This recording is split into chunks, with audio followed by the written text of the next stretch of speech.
17 ოქტომბერს თბილისში საერთაშორისო თეატრალური ფესტივალი საჩუქარი გაიხსნება. მაყურებელი 2 კვირის განმავლობაში დაესწრება მსოფლიო პრემიერებს.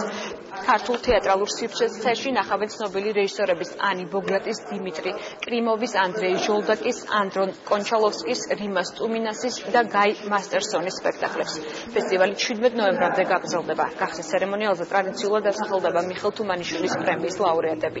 ფესტივალი კულტურის სამინისტრის და თბილისის მერიის მხარდაჭერით იმართება. დახურავს პრაქტიკულად თბილისობას ეს არაჩვეულებრივი ხერხების სიზმარი და მართლა სიზმარში იგრძნობენ თავს ყველა ვინც იქნება ევროპის მოედანზე და აბანოთუბანში და ლესელიძეზე. გარდა ამისა ანდრეი კონჩალოვსკი, რიმას ტუმინასი, ანდრეი ჟოლდაკი, ენ ბოგარტი რითაც ხსნით ფესტივალს.